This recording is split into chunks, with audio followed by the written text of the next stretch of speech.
ಇಲ್ಲ, ಇವತ್ತು ಬೆಳಗಾವಿಯಲ್ಲಿ 3 ಆಸ್ಪತ್ರೆಗಳ ಶಂಕುಸ್ಥಾಪನೆಯನ್ನು ಇವತ್ತೇನು ನಮ್ಮ ಸರ್ಕಾರದ ವತಿಯಿಂದ ಮಂಜೂರಾಗಿರುವಂಥದ್ದು ಇವತ್ತು ಮಾಡ್ತಾಯಿದ್ವಿ. ಭಾಳ ವಿಶೇಷ. ಒಂದು ಬೈಲೊಂಗಲ್ನಲ್ಲಿ ಇವತ್ತು ಈ ಒಂದು ಕ್ರಿಟಿಕಲ್ ಕೇರ್ ಬ್ಲಾಕ್ ಏನಿದೆ ಇದನ್ನು ಇವತ್ತು ಶಂಕುಸ್ಥಾಪನೆಯನ್ನು ಈಗ ತಾನೇ ನಾವು ಮಾಡಿದ್ದೇವೆ.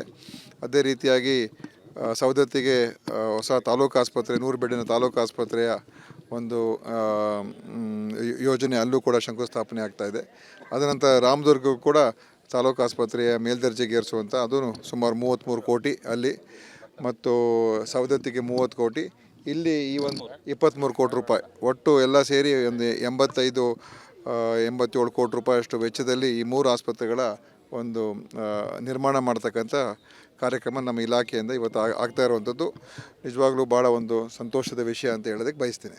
ನೋಡಿ, ಸ್ಟೇಟಸ್ ಅಂತ ಹೇಳಿದ್ರೆ ನಾವು ಈಗ ಗೋಕಾಕನ್ನು ಆಸ್ಪತ್ರೆಯನ್ನು ಮೇಲ್ದರ್ಜೆಗೇರಿಸಿ ಅದು ಇನ್ನೊಂದು 100 ಬೆಡ್ಡನ್ನು ಮಾಡುವುದಕ್ಕೆ ಅನುಮೋದನೆ ಸಿಕ್ಕಿದೆ. ಅದನ್ನು ನಾವು ಆದಷ್ಟು ಶೀಘ್ರದಲ್ಲಿ ಕೆಲಸವನ್ನು ಶುರು ಮಾಡ್ತೀವಿ. ಇನ್ನು ಜಿಲ್ಲಾ ಮಟ್ಟದ ಆಸ್ಪತ್ರೆಯನ್ನು ಮಾಡ್ತಕ್ಕಂಥದ್ದು ಇನ್ನೂ ಯಾವ ರೀತಿಯಾಗಿ ಮುಂದೆ ಮಾಡಬೇಕು ಅದ್ರ ಬಗ್ಗೆ ಆಮೇಲೆ ಯೋಚನೆ ಮಾಡೋಣ. ಆದರೆ ಆಸ್ಪತ್ರೆಗಳನ್ನು ಮೇಲ್ದರ್ಜೆಗೇರಿಸಿ ನಮ್ಮ ಆಸ್ಪತ್ರೆಗಳಲ್ಲಿ ಬೇರೆ ಬೇರೆ ಮಲ್ಟಿ ಸ್ಪೆಷಾಲಿಟಿಗಳನ್ನು ನೀಡ್ತಕ್ಕಂಥದ್ದು ಕೂಡ ನಾವು ಆ ರೀತಿ ಕ್ರಮ ತಗೊಳ್ತಾ ಇದ್ದೀವಿ. ಅದರಿಂದ ಜಿಲ್ಲಾ ಮಟ್ಟದ ಆಸ್ಪತ್ರೆ, ಅದು ಜಿಲ್ಲಾ ಆಸ್ಪತ್ರೆ ಪರ್ಯಾಯವಾಗಿ ಇನ್ನೊಂದು ಮಾಡುವಂಥದ್ದಕ್ಕೆ ಇನ್ನೂ ಅಂತಿಮ ತೀರ್ಮಾನ ಆಗಬೇಕು. ನಾವೇ ಕೇಳಿದ್ದದು ಪ್ರಸ್ತಾವನೆ ಬೆಳಗಾವಿ ವಿಭಾಗಕ್ಕೆ, ಅಂದರೆ ಕಿತ್ತೂರು ಕರ್ನಾಟಕ ವಿಭಾಗಕ್ಕೆ ಇಲ್ಲಿ ಹೆಚ್ಚಿನ ಎಲ್ಲೆಲ್ಲಿ ಆದ್ಯತೆ ಮೇರೆಗೆ ಅಲ್ಲಿ PHCಗಳನ್ನು ಮತ್ತು CHCಗಳು ಎಲ್ಲೆಲ್ಲಿ ಅವಶ್ಯಕತೆ ಇದೆ ಅದನ್ನು ಒಂದು ಪಟ್ಟಿಯನ್ನು ಕೇಳಿ ನಾವು ಈಗ ಅದನ್ನು ಈ ಸಲ ಆಯುವ್ಯದಲ್ಲಿ ಅದನ್ನು ಮಾಡೋದಕ್ಕೆ ನಾವು ಪ್ರಸ್ತಾವನೆ ಸಲ್ಲಿಸಿದ್ದೇವೆ. ಇನ್ನು ಮುಂದೆ ಏನಾಗುತ್ತೆ ನಾನು ಈಗಲೇ ಹೇಳಕ್ಕೆ ಬರೋದಿಲ್ಲ, ಆಯುವ್ಯ ಮಣ್ಣೆ ಆದಮೇಲೆ ಗೊತ್ತಾಗುತ್ತೆ. ಇಲ್ಲ ವೈದ್ಯರು ಬಹುತೇಕ ಕಡೆ ಇದ್ದಾರೆ, ಇಲ್ಲ ಅಂತಲೇ ಹೇಳೋದಿಲ್ಲ. ಕೆಲವು ಜಿಲ್ಲಾ ಆಸ್ಪತ್ರೆ ಇವಾಗ ವೈದ್ಯಕೀಯ ಶಿಕ್ಷಣ ಇಲಾಖೆಗೆ ಸೇರಿರುವಂಥದ್ದು, ನನ್ನ ಒಂದು ಸ್ಪರ್ಧೆಯಲ್ಲಿ ಇಲ್ಲ, ಅದು ವೈದ್ಯಕೀಯ ಶಿಕ್ಷಣ ಇಲಾಖೆ. ಅದರಿಂದ ಅಲ್ಲಿ ಪೂರ್ತಿ ಮಾಹಿತಿ ನನ್ನ ಹತ್ರ ಇರೋದಿಲ್ಲ. ಬೇರೆ ಕಡೆ ಎಲ್ಲ ನಾವು ಈಗ ಈ ಕಡ್ಡಾಯ ಗ್ರಾಮೀಣ ಸೇವೆ ಅಡಿಯಲ್ಲಿ ಸುಮಾರು ಜನ MBBS ಡಾಕ್ಟರ್ಸ್ ತೊಗೊಂಡಿದ್ದೇವೆ, ಮತ್ತು ತಜ್ಞ ವೈದ್ಯರು ಅವರನ್ನು ನಾವು ಕಾಂಟ್ಯಾಕ್ಟ್ ಮೇಲೆ ತೊಗೊಳ್ಳೋಕೆ ಅವಕಾಶ ಇದೆ. ಕೆಲವು ತಾಲೂಕುಗಳಿಗೆ ಕಾಂಟ್ಯಾಕ್ಟ್ ಮೇಲೆ ಬರೋದಕ್ಕೆ ಸ್ವಲ್ಪ ಹಿಂಜರಿಕೆ ಇದೆ, ಇಲ್ಲ ಅಂತ ಹೇಳೋಲ್ಲ. ಆದರೂ ಕೂಡ ಬಹುತೇಕ ಇವತ್ತು ವೈದ್ಯರ ಒಂದು ನೇಮಕಾತಿ ಆಗಿದೆ. ಇನ್ನೂ ಸ್ವಲ್ಪ ನಮ್ಮ ಬೇರೆ ಬೇರೆ ಸಿಬ್ಬಂದಿ, ನರ್ಸ್ಗಳು, ಟೆಕ್ನಿಷಿಯನ್ಸು, ಅದು ಕೂಡ ಇದೇ ತಿಂಗಳು 24ನೇ ತಾರೀಕು ಸುಮಾರು ಒಂದು 800 ಜನ ನೇಮಕಾತಿ ಆದೇಶವನ್ನು ನಾವು ಮುಖ್ಯಮಂತ್ರಿಯವರು ನೀಡ್ತಾ ಇದ್ದಾರೆ. ಅದರಲ್ಲಿ ನರ್ಸ್ಗಳು ಮತ್ತು ಟೆಕ್ನಿಷಿಯನ್ಸ್ ಅವರೆಲ್ಲ ಸೇರ್ತಾರೆ, ಫಾರ್ಮಸಿಸ್ಟ್ಗಳು ಅವರೆಲ್ಲ ಸೇರ್ತಾರೆ. ಸೊ ಅದರಿಂದ ಅದರ ಮುಖಾಂತರ ಸ್ವಲ್ಪ ಭರ್ತಿ ಆಗ್ತದೆ. ನನಗೆ ಗೊತ್ತಿಲ್ಲ, ನನಗೆ ಯಾವ ಆ ಥರ ಮಾಹಿತಿ ಇಲ್ಲ. ಯಾರು ಕೂಡ ನನಗೆ ಗೊತ್ತಿರುವಾಗ ಯಾರು ಅಬ್ಜೆಕ್ಷನ್ ಏನು ಮಾಡ್ತಾ ಇಲ್ಲ.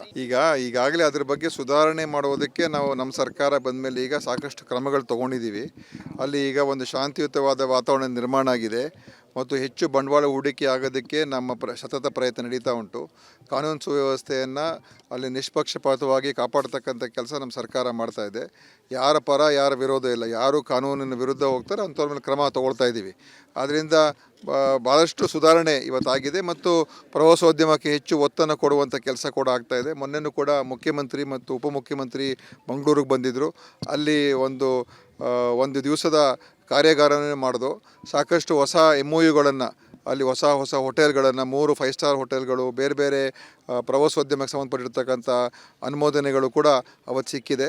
ಮತ್ತು IT ಇಂಡಸ್ಟ್ರಿ ಕೂಡ ಇವತ್ತು ಕಿಯೋನಿಕ್ಸ್ ನಮ್ಮ ಸರ್ಕಾರದ ವತಿಯಿಂದ ಅಲ್ಲಿ 70 ಕೋಟಿ ರೂಪಾಯಿ ವೆಚ್ಚದಲ್ಲಿ ಮಾಡೋದಕ್ಕೆ ಅದು ಕೂಡ ಅನುಮೋದನೆ ಆಗಿ ಅದನ್ನು ಕೂಡ ನಾವೀಗ ಪ್ರಾರಂಭ ಮಾಡ್ತಾಯಿದ್ದೀವಿ. ಆದ್ದರಿಂದ ಮಂಗಳೂರು, ನೀವು ಹೇಳ್ದಂಗೆ ದಕ್ಷಿಣ ಕನ್ನಡ ಜಿಲ್ಲೆ, ಅದು ಹೆಚ್ಚು ಆಕರ್ಷಣೆ ಮಾಡುವಂಥ ಎಲ್ಲ ಅವಕಾಶ ಇದೆ.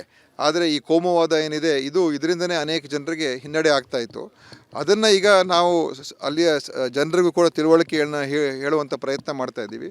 ಮತ್ತು ಈಗ ಈ ಥರ ಒಂದು ಬೆಳವಣಿಗೆ ಆಗ್ತಾ ಇರೋದ್ರಿಂದ ಈ ಏನು ದ್ವೇಷ ರಾಜಕಾರಣ ಮಾಡೋದಕ್ಕೆ ಮತ್ತು ಈ ಸೋಷಿಯಲ್ ಮೀಡಿಯಾ ಮುಖಾಂತರ ದ್ವೇಷ ಹೇಳಿಕೆಗಳನ್ನು ಕೊಟ್ಟು ವಾತಾವರಣವನ್ನು ಕೆಡಿಸುವಂಥ ಕೆಲಸ ಕೆಲವು ಸಂಘಟನೆಗಳು ಮಾಡ್ತಾರೆ. ಅದಕ್ಕೂ ಕೂಡ ಒಂದು ಇತಿಮಿತಿಯಲ್ಲಿ ಇಡುವಂಥ ಹಿತಶ್ರೀ ಹಾಕುವಂಥ ಕೆಲಸ ಕೂಡ ನಮ್ಮ ಪೊಲೀಸ್ ಅವರು ದಕ್ಷ ಅಧಿಕಾರಿಗಳು ಕೆಲಸ ಮಾಡ್ತಾಯಿದ್ದಾರೆ. ಅದರಿಂದ ಸಾಕಷ್ಟು ಸುಧಾರಣೆ ಇವತ್ತು ದಕ್ಷಿಣ ಕನ್ನಡ ಜಿಲ್ಲೆಯಲ್ಲಿ ಆಗ್ತಾಯಿದೆ. ಆ ಕಾರಣದಿಂದ ಪ್ರಿಯಾಂಕ್ ಖರ್ಗೆ ಅವರು ಹೇಳುವಂಥದ್ದು ಅದೇನೇ, ಏನಂತ ಹೇಳಿದ್ರೆ ವಾತಾವರಣ ಚೆನ್ನಾಗಾದರೆ ಇನ್ನೂ ಹೆಚ್ಚು ಜನ ಬಂಡವಾಳ ಹಾಕೋದಕ್ಕೆ ಬರ್ತಾರೆ.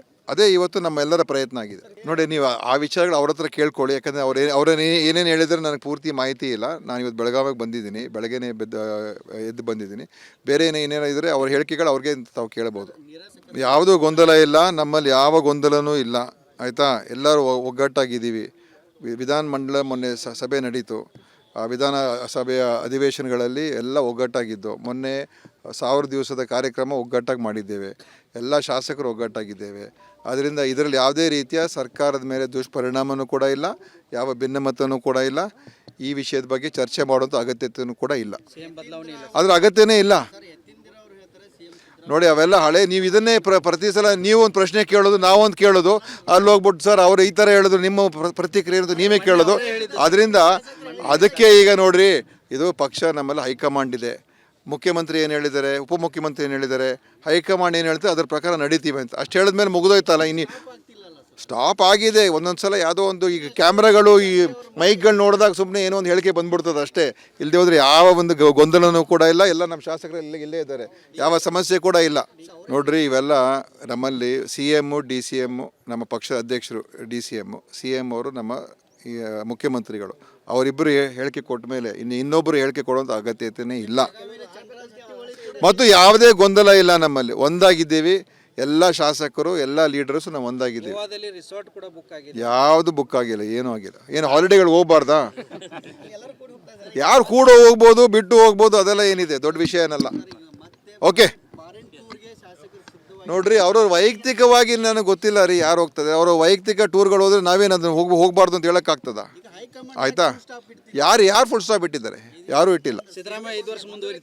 ನೋಡ್ರಿ, ಇವೆಲ್ಲ CM DCM ಹೇಳಿಕೆ, ಹೈಕಮಾಂಡ್ ಡಿಸಿಷನ್ ಮೇಲೆ ನಾವಿಬ್ಬರು ಇದ್ದೀವಿ ಅಂತ ಹೇಳಿದ ಮೇಲೆ ಇನ್ನು ಬೇರೆ ಚರ್ಚೆ ಮಾಡುವಂಥ ಅಗತ್ಯ ಇಲ್ಲ. Thank you. ಇಲ್ಲ, ಇವತ್ತು ಬೆಳಗಾವಿಯಲ್ಲಿ 3 ಆಸ್ಪತ್ರೆಗಳ ಶಂಕುಸ್ಥಾಪನೆಯನ್ನು ಇವತ್ತೇನು ನಮ್ಮ ಸರ್ಕಾರದ ವತಿಯಿಂದ ಮಂಜೂರಾಗಿರುವಂಥದ್ದು ಇವತ್ತು ಮಾಡ್ತಾಯಿದ್ವಿ. ಭಾಳ ವಿಶೇಷ. ಒಂದು ಬೈಲೊಂಗಲ್ನಲ್ಲಿ ಇವತ್ತು ಈ ಒಂದು ಕ್ರಿಟಿಕಲ್ ಕೇರ್ ಬ್ಲಾಕ್ ಏನಿದೆ ಇದನ್ನು ಇವತ್ತು ಶಂಕುಸ್ಥಾಪನೆಯನ್ನು ಈಗ ತಾನೇ ನಾವು ಮಾಡಿದ್ದೇವೆ.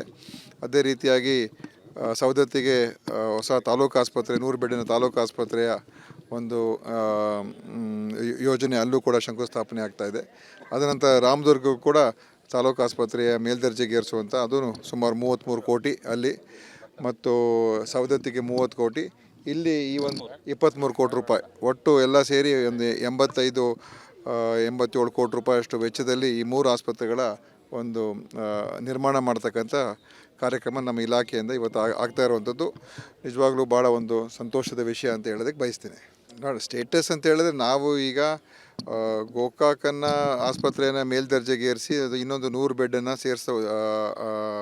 ಮಾಡುವುದಕ್ಕೆ ಅನುಮೋದನೆ ಸಿಕ್ಕಿದೆ. ಅದನ್ನು ನಾವು ಆದಷ್ಟು ಶೀಘ್ರದಲ್ಲಿ ಕೆಲಸವನ್ನು ಶುರು ಮಾಡ್ತೀವಿ. ಇನ್ನು ಜಿಲ್ಲಾ ಮಟ್ಟದ ಆಸ್ಪತ್ರೆಯನ್ನು ಮಾಡ್ತಕ್ಕಂಥದ್ದು ಇನ್ನೂ ಯಾವ ರೀತಿಯಾಗಿ ಮುಂದೆ ಮಾಡಬೇಕು ಅದ್ರ ಬಗ್ಗೆ ಆಮೇಲೆ ಯೋಚನೆ ಮಾಡೋಣ. ಆದರೆ ಆಸ್ಪತ್ರೆಗಳನ್ನು ಮೇಲ್ದರ್ಜೆಗೇರಿಸಿ ನಮ್ಮ ಆಸ್ಪತ್ರೆಗಳಲ್ಲಿ ಬೇರೆ ಬೇರೆ ಮಲ್ಟಿ ಸ್ಪೆಷಾಲಿಟಿಗಳನ್ನು ನೀಡ್ತಕ್ಕಂಥದ್ದು ಕೂಡ ನಾವು ಆ ರೀತಿ ಕ್ರಮ ತಗೊಳ್ತಾ ಇದ್ದೀವಿ.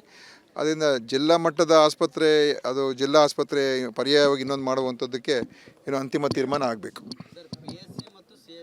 ನಾವೇ ಕೇಳಿದ್ದದು ಪ್ರಸ್ತಾವನೆ ಬೆಳಗಾವಿ ವಿಭಾಗಕ್ಕೆ, ಅಂದರೆ ಕಿತ್ತೂರು ಕರ್ನಾಟಕ ವಿಭಾಗಕ್ಕೆ ಇಲ್ಲಿ ಹೆಚ್ಚಿನ ಎಲ್ಲೆಲ್ಲಿ ಆದ್ಯತೆ ಮೇರೆಗೆ ಅಲ್ಲಿ PHCಗಳನ್ನು ಮತ್ತು CHಗಳು ಎಲ್ಲೆಲ್ಲಿ ಅವಶ್ಯಕತೆ ಇದೆ ಅದನ್ನು ಒಂದು ಪಟ್ಟಿಯನ್ನು ಕೇಳಿ ನಾವು ಈಗ ಅದನ್ನು ಈ ಸಲ ಆಯುವ್ಯದಲ್ಲಿ ಅದನ್ನು ಮಾಡೋದಕ್ಕೆ ನಾವು ಪ್ರಸ್ತಾವನೆ ಸಲ್ಲಿಸಿದ್ದೇವೆ. ಇನ್ನು ಮುಂದೆ ಏನಾಗುತ್ತೆ ನಾನು ಈಗಲೇ ಹೇಳಕ್ಕೆ ಬರೋದಿಲ್ಲ, ಆಯುವ್ಯ ಮಣ್ಣೆ ಆದಮೇಲೆ ಗೊತ್ತಾಗುತ್ತೆ. ಇಲ್ಲ, ವೈದ್ಯರು ಬಹುತೇಕ ಕಡೆ ಇದ್ದಾರೆ, ಇಲ್ಲ ಅಂತಲೇ ಹೇಳೋದಿಲ್ಲ. ಕೆಲವು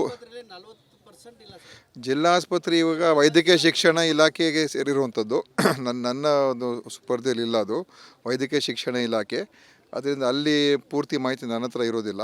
ಬೇರೆ ಕಡೆ ಎಲ್ಲ ನಾವು ಈಗ ಈ ಕಡ್ಡಾಯ ಗ್ರಾಮೀಣ ಸೇವೆ ಅಡಿಯಲ್ಲಿ ಸುಮಾರು ಜನ MBBS ಡಾಕ್ಟರ್ಸ್ ತೊಗೊಂಡಿದ್ದೇವೆ, ಮತ್ತು ತಜ್ಞ ವೈದ್ಯರು ಅವರನ್ನು ನಾವು ಕಾಂಟ್ಯಾಕ್ಟ್ ಮೇಲೆ ತೊಗೊಳ್ಳೋಕೆ ಅವಕಾಶ ಇದೆ. ಕೆಲವು ತಾಲೂಕುಗಳಿಗೆ ಕಾಂಟ್ಯಾಕ್ಟ್ ಮೇಲೆ ಬರೋದಕ್ಕೆ ಸ್ವಲ್ಪ ಹಿಂಜರಿಕೆ ಇದೆ, ಇಲ್ಲ ಅಂತ ಹೇಳೋಲ್ಲ. ಆದರೂ ಕೂಡ ಬಹುತೇಕ ಇವತ್ತು ವೈದ್ಯರ ಒಂದು ನೇಮಕಾತಿ ಆಗಿದೆ. ಇನ್ನೂ ಸ್ವಲ್ಪ ನಮ್ಮ ಬೇರೆ ಸಿಬ್ಬಂದಿ, ನರ್ಸ್ಗಳು, ಟೆಕ್ನಿಷಿಯನ್ಸು, ಅದು ಕೂಡ ಇದೇ ತಿಂಗಳು 24ನೇ ತಾರೀಕು ಸುಮಾರು ಒಂದು 800 ಜನ ನೇಮಕಾತಿ ಆದೇಶವನ್ನು ನಾವು ಮುಖ್ಯಮಂತ್ರಿಯವರು ನೀಡ್ತಾ ಇದ್ದಾರೆ. ಅದರಲ್ಲಿ ಯಾರು ನರ್ಸ್ಗಳು ಮತ್ತು ಟೆಕ್ನಿಷಿಯನ್ಸ್ ಅವರೆಲ್ಲ ಸೇರ್ತಾರೆ, ಫಾರ್ಮಸಿಸ್ಟ್ಗಳು ಅವರೆಲ್ಲ ಸೇರ್ತಾರೆ. ಸೊ ಅದರಿಂದ ಅದ್ರ ಮುಖಾಂತರ ಸ್ವಲ್ಪ ಭರ್ತಿ ಆಗ್ತದೆ. ನನಗೆ ಗೊತ್ತಿಲ್ಲ, ನನಗೆ ಯಾವ ಆ ಥರ ಮಾಹಿತಿ ಇಲ್ಲ. ಯಾರು ಕೂಡ ನನಗೆ ಗೊತ್ತಿರುವಾಗ ಯಾರು ಅಬ್ಜೆಕ್ಷನ್ ಏನು ಮಾಡ್ತಾ ಇಲ್ಲ. ಈಗಾಗಲೇ ಅದ್ರ ಬಗ್ಗೆ ಸುಧಾರಣೆ ಮಾಡುವುದಕ್ಕೆ ನಾವು ನಮ್ಮ ಸರ್ಕಾರ ಬಂದಮೇಲೆ ಈಗ ಸಾಕಷ್ಟು ಕ್ರಮಗಳು ತೊಗೊಂಡಿದ್ದೀವಿ. ಅಲ್ಲಿ ಈಗ ಒಂದು ಶಾಂತಿಯುತವಾದ ವಾತಾವರಣ ನಿರ್ಮಾಣ ಆಗಿದೆ ಮತ್ತು ಹೆಚ್ಚು ಬಂಡವಾಳ ಹೂಡಿಕೆ ಆಗೋದಕ್ಕೆ ನಮ್ಮ ಸತತ ಪ್ರಯತ್ನ ನಡೀತಾ ಉಂಟು. ಕಾನೂನು ಸುವ್ಯವಸ್ಥೆಯನ್ನು ಅಲ್ಲಿ ನಿಷ್ಪಕ್ಷಪಾತವಾಗಿ ಕಾಪಾಡ್ತಕ್ಕಂಥ ಕೆಲಸ ನಮ್ಮ ಸರ್ಕಾರ ಮಾಡ್ತಾ ಇದೆ. ಯಾರ ಪರ ಯಾರ ವಿರೋಧ ಇಲ್ಲ, ಯಾರು ಕಾನೂನಿನ ವಿರುದ್ಧ ಹೋಗ್ತಾರೆ ಅಂಥವ್ರ ಮೇಲೆ ಕ್ರಮ ತಗೊಳ್ತಾ ಇದ್ದೀವಿ. ಆದ್ದರಿಂದ ಭಾಳಷ್ಟು ಸುಧಾರಣೆ ಇವತ್ತಾಗಿದೆ ಮತ್ತು ಪ್ರವಾಸೋದ್ಯಮಕ್ಕೆ ಹೆಚ್ಚು ಒತ್ತನ್ನು ಕೊಡುವಂಥ ಕೆಲಸ ಕೂಡ ಆಗ್ತಾಯಿದೆ. ಮೊನ್ನೆನೂ ಕೂಡ ಮುಖ್ಯಮಂತ್ರಿ ಮತ್ತು ಉಪಮುಖ್ಯಮಂತ್ರಿ ಮಂಗಳೂರಿಗೆ ಬಂದಿದ್ದರು. ಅಲ್ಲಿ ಒಂದು ದಿವಸದ ಕಾರ್ಯಾಗಾರನೇ ಮಾಡಿದು. ಸಾಕಷ್ಟು ಹೊಸ MOUಗಳನ್ನು ಅಲ್ಲಿ ಹೊಸ ಹೋಟೆಲ್ಗಳನ್ನು 3 5 ಸ್ಟಾರ್ ಹೋಟೆಲ್ಗಳು, ಬೇರೆ ಬೇರೆ ಪ್ರವಾಸೋದ್ಯಮಕ್ಕೆ ಸಂಬಂಧಪಟ್ಟಿರ್ತಕ್ಕಂಥ ಅನುಮೋದನೆಗಳು ಕೂಡ ಅವತ್ತು ಸಿಕ್ಕಿದೆ. ಮತ್ತು IT ಇಂಡಸ್ಟ್ರಿ ಕೂಡ ಇವತ್ತು ಕಿಯೋನಿಕ್ಸ್ ನಮ್ಮ ಸರ್ಕಾರದ ವತಿಯಿಂದ ಅಲ್ಲಿ 70 ಕೋಟಿ ರೂಪಾಯಿ ವೆಚ್ಚದಲ್ಲಿ ಮಾಡೋದಕ್ಕೆ ಅದು ಕೂಡ ಅನುಮೋದನೆ ಆಗಿ ಅದನ್ನು ಕೂಡ ನಾವೀಗ ಪ್ರಾರಂಭ ಮಾಡ್ತಾಯಿದ್ದೀವಿ. ಆದ್ದರಿಂದ ಮಂಗಳೂರು ನೀವು ಹೇಳ್ದಂಗೆ ದಕ್ಷಿಣ ಕನ್ನಡ ಜಿಲ್ಲೆ ಅದು ಹೆಚ್ಚು ಆಕರ್ಷಣೆ ಮಾಡುವಂಥ ಎಲ್ಲ ಅವಕಾಶ ಇದೆ. ಆದರೆ ಈ ಕೋಮುವಾದ ಏನಿದೆ ಇದರಿಂದನೇ ಅನೇಕ ಜನರಿಗೆ ಹಿನ್ನಡೆ ಆಗ್ತಾಯಿತ್ತು. ಅದನ್ನು ಈಗ ನಾವು ಅಲ್ಲಿಯ ಜನರಿಗೂ ಕೂಡ ತಿಳುವಳಿಕೆಗಳನ್ನ ಹೇಳುವಂಥ ಪ್ರಯತ್ನ ಮಾಡ್ತಾಯಿದ್ದೀವಿ. ಮತ್ತು ಈಗ ಈ ಥರ ಒಂದು ಬೆಳವಣಿಗೆ ಆಗ್ತಾ ಇರೋದ್ರಿಂದ ಈ ಏನು ದ್ವೇಷ ರಾಜಕಾರಣ ಮಾಡೋದಕ್ಕೆ ಮತ್ತು ಈ ಸೋಷಿಯಲ್ ಮೀಡಿಯಾ ಮುಖಾಂತರ ದ್ವೇಷ ಹೇಳಿಕೆಗಳನ್ನು ಕೊಟ್ಟು ವಾತಾವರಣವನ್ನು ಕೆಡಿಸುವಂಥ ಕೆಲಸ ಕೆಲವು ಸಂಘಟನೆಗಳು ಮಾಡ್ತಾರೆ. ಅದಕ್ಕೂ ಕೂಡ ಒಂದು ಇತಿಮಿತಿಯಲ್ಲಿ ಇಡುವಂಥ ಹಿತಶ್ರೀ ಹಾಕುವಂಥ ಕೆಲಸ ಕೂಡ ನಮ್ಮ ಪೊಲೀಸ್ ಅವರು ದಕ್ಷ ಅಧಿಕಾರಿಗಳು ಕೆಲಸ ಮಾಡ್ತಾಯಿದ್ದಾರೆ. ಅದರಿಂದ ಸಾಕಷ್ಟು ಸುಧಾರಣೆ ಇವತ್ತು ದಕ್ಷಿಣ ಕನ್ನಡ ಜಿಲ್ಲೆಯಲ್ಲಿ ಆಗ್ತಾ ಇದೆ. ಆ ಕಾರಣದಿಂದ ಪ್ರಿಯಾಂಕ್ ಖರ್ಗೆ ಅವರು ಹೇಳುವಂಥದ್ದು ಅದೇನೆ, ಏನಂತ ಹೇಳಿದ್ರೆ ವಾತಾವರಣ ಚೆನ್ನಾಗಾದರೆ ಇನ್ನೂ ಹೆಚ್ಚು ಜನ ಬಂಡವಾಳ ಹಾಕೋದಕ್ಕೆ ಬರ್ತಾರೆ. ಅದೇ ಇವತ್ತು ನಮ್ಮೆಲ್ಲರ ಪ್ರಯತ್ನ ಆಗಿದೆ. ನೋಡಿ, ನೀವು ಆ ವಿಚಾರಗಳು ಅವ್ರ ಹತ್ರ ಕೇಳ್ಕೊಳ್ಳಿ. ಯಾಕಂದರೆ ಅವ್ರೇನು ಏನೇನು ಹೇಳಿದರೆ ನನಗೆ ಪೂರ್ತಿ ಮಾಹಿತಿ ಇಲ್ಲ. ನಾನು ಇವತ್ತು ಬೆಳಗಾವಿಗೆ ಬಂದಿದ್ದೀನಿ, ಬೆಳಗ್ಗೆನೇ ಎದ್ದು ಬಂದಿದ್ದೀನಿ. ಬೇರೆ ಏನೇನೋ ಇದ್ದರೆ ಅವ್ರ ಹೇಳಿಕೆಗಳು ಅವ್ರಿಗೆ ತಾವು ಕೇಳಬಹುದು. ಯಾವುದೂ ಗೊಂದಲ ಇಲ್ಲ, ನಮ್ಮಲ್ಲಿ ಯಾವ ಗೊಂದಲನೂ ಇಲ್ಲ, ಆಯಿತಾ. ಎಲ್ಲರೂ ಒಗ್ಗಟ್ಟಾಗಿದ್ದೀವಿ. ವಿಧಾನಮಂಡಲ ಮೊನ್ನೆ ಸಭೆ ನಡೀತು. ವಿಧಾನಸಭೆಯ ಅಧಿವೇಶನಗಳಲ್ಲಿ ಎಲ್ಲ ಒಗ್ಗಟ್ಟಾಗಿದ್ದು. ಮೊನ್ನೆ 1000 ದಿವಸದ ಕಾರ್ಯಕ್ರಮ ಒಗ್ಗಟ್ಟಾಗಿ ಮಾಡಿದ್ದೇವೆ. ಎಲ್ಲ ಶಾಸಕರು ಒಗ್ಗಟ್ಟಾಗಿದ್ದೇವೆ. ಆದ್ದರಿಂದ ಇದರಲ್ಲಿ ಯಾವುದೇ ರೀತಿಯ ಸರ್ಕಾರದ ಮೇಲೆ ದುಷ್ಪರಿಣಾಮನೂ ಕೂಡ ಇಲ್ಲ, ಯಾವ ಭಿನ್ನಮತನೂ ಕೂಡ ಇಲ್ಲ. ಈ ವಿಷಯದ ಬಗ್ಗೆ ಚರ್ಚೆ ಮಾಡುವಂಥ ಅಗತ್ಯತೆಯೂ ಕೂಡ ಇಲ್ಲ. ಅದರ ಅಗತ್ಯನೇ ಇಲ್ಲ. ನೋಡಿ, ಅವೆಲ್ಲ ಹಳೆ. ನೀವು ಇದನ್ನೇ ಪ್ರತಿ ಸಲ ನೀವು ಒಂದು ಪ್ರಶ್ನೆ ಕೇಳೋದು, ನಾವೊಂದು ಕೇಳೋದು, ಅಲ್ಲಿ ಹೋಗ್ಬಿಟ್ಟು ಸರ್ ಅವರು ಈ ಥರ ಹೇಳಿದ್ರು, ನಿಮ್ಮ ಪ್ರತಿಕ್ರಿಯೆ ಇರೋದು ನೀವೇ ಕೇಳೋದು. ಅದರಿಂದ ಅದಕ್ಕೆ ಈಗ ನೋಡ್ರಿ, ಇದು ಪಕ್ಷ ನಮ್ಮಲ್ಲಿ ಹೈಕಮಾಂಡ್ ಇದೆ. ಮುಖ್ಯಮಂತ್ರಿ ಏನು ಹೇಳಿದ್ದಾರೆ, ಉಪಮುಖ್ಯಮಂತ್ರಿ ಏನು ಹೇಳಿದ್ದಾರೆ, ಹೈಕಮಾಂಡ್ ಏನು ಹೇಳ್ತಾರೆ ಅದ್ರ ಪ್ರಕಾರ ನಡೀತೀವಿ ಅಂತ ಅಷ್ಟು ಹೇಳಿದ್ಮೇಲೆ ಮುಗಿದೋಯ್ತಲ್ಲ. ಇನ್ನು ಸ್ಟಾಪ್ ಆಗಿದೆ. ಒಂದೊಂದು ಸಲ ಯಾವುದೋ ಒಂದು ಈಗ ಕ್ಯಾಮ್ರಾಗಳು ಈ ಮೈಕ್ಗಳು ನೋಡಿದಾಗ ಸುಮ್ಮನೆ ಏನೋ ಒಂದು ಹೇಳಿಕೆ ಬಂದ್ಬಿಡ್ತದೆ ಅಷ್ಟೇ. ಇಲ್ಲದೆ ಹೋದರೆ ಯಾವ ಒಂದು ಗೊಂದಲನೂ ಕೂಡ ಇಲ್ಲ. ಎಲ್ಲ ನಮ್ಮ ಶಾಸಕರು ಇಲ್ಲೇ ಇದ್ದಾರೆ, ಯಾವ ಸಮಸ್ಯೆ ಕೂಡ ಇಲ್ಲ. ನೋಡ್ರಿ, ಇವೆಲ್ಲ ನಮ್ಮಲ್ಲಿ CM DCM ನಮ್ಮ ಪಕ್ಷದ ಅಧ್ಯಕ್ಷರು DCM, CM ಅವರು ನಮ್ಮ ಈ ಮುಖ್ಯಮಂತ್ರಿಗಳು, ಅವರಿಬ್ಬರು ಹೇಳಿಕೆ ಕೊಟ್ಟ ಮೇಲೆ ಇನ್ನೊಬ್ಬರು ಹೇಳಿಕೆ ಕೊಡುವಂಥ ಅಗತ್ಯತೆಯೇ ಇಲ್ಲ. ಮತ್ತು ಯಾವುದೇ ಗೊಂದಲ ಇಲ್ಲ. ನಮ್ಮಲ್ಲಿ ಒಂದಾಗಿದ್ದೀವಿ. ಎಲ್ಲ ಶಾಸಕರು, ಎಲ್ಲ ಲೀಡರ್ಸ್ ನಾವು ಒಂದಾಗಿದ್ದೀವಿ. ಯಾವುದು ಬುಕ್ ಆಗಿಲ್ಲ, ಏನೂ ಆಗಿಲ್ಲ. ಏನು ಹಾಲಿಡೇಗಳು ಹೋಗ್ಬಾರ್ದಾ? ಯಾರು ಕೂಡ ಹೋಗ್ಬೋದು, ಬಿಟ್ಟು ಹೋಗ್ಬೋದು, ಅದೆಲ್ಲ ಏನಿದೆ ದೊಡ್ಡ ವಿಷಯ ಏನಲ್ಲ. ಓಕೆ, ನೋಡ್ರಿ, ಅವ್ರವ್ರ ವೈಯಕ್ತಿಕವಾಗಿ ನನಗೆ ಗೊತ್ತಿಲ್ಲ ರೀ ಯಾರು ಹೋಗ್ತದೆ. ಅವರ ವೈಯಕ್ತಿಕ ಟೂರ್ಗಳು ಹೋದ್ರೆ ನಾವೇನು ಅದನ್ನು ಹೋಗ್ಬಾರ್ದು ಅಂತ ಹೇಳೋಕ್ಕಾಗ್ತದ? ಆಯ್ತಾ? ಯಾರು ಫುಲ್ ಸ್ಟಾಪ್ ಇಟ್ಟಿದ್ದಾರೆ? ಯಾರೂ ಇಟ್ಟಿಲ್ಲ. ನೋಡ್ರಿ, ಇವೆಲ್ಲ CM DCM ಹೇಳಿಕೆ, ಹೈಕಮಾಂಡ್ ಡಿಸಿಷನ್ ಮೇಲೆ ನಾವಿಬ್ಬರು ಇದ್ದೀವಿ ಅಂತ ಹೇಳಿದ ಮೇಲೆ ಇನ್ನು ಬೇರೆ ಚರ್ಚೆ ಮಾಡುವಂಥ ಅಗತ್ಯ ಇಲ್ಲ. Thank you.